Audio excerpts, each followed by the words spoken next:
Kalau bateri PHEV ni rosak, kereta tak boleh gerak langsung.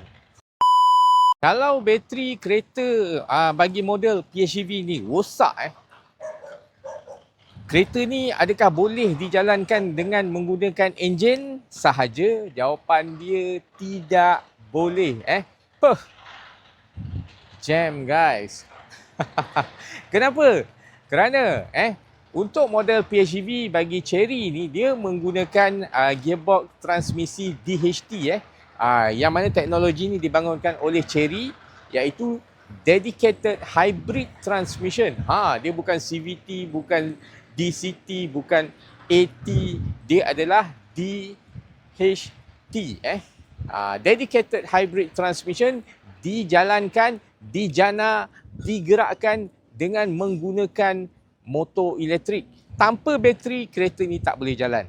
Namun, untuk pengetahuan korang, bateri kereta PHEV ni dia tak mudah rosak lah. Bukan tiba-tiba terus breakdown. Tak adanya daripada 100% battery health tiba-tiba boleh jadi kosong. Tak ada tak ada angin, tak ada ribut terus breakdown, tak ada.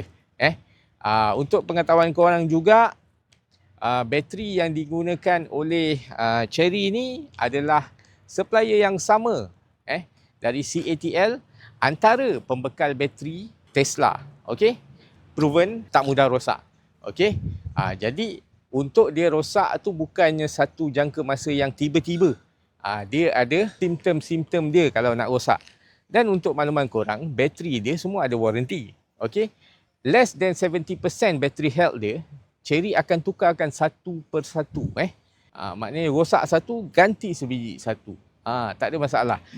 Warranty 8 tahun atau 160,000 km. Untuk 2025 punya stok, ada offer yang mana Chery offer sehingga 10 tahun, 200,000 km battery warranty dia. Korang kena grab lah. Sementara stok masih ada. Setiap kali korang servis berkala dengan service center kita, dia akan buat checking battery health ni. Kalau battery health korang ni less than 70%, dia drop, Chery akan tukar. Jadi kalau korang berminat nak ketahui lebih lanjut, korang boleh follow saya, TM saya. Yang penting jangan jauh-jauh, follow rapat-rapat.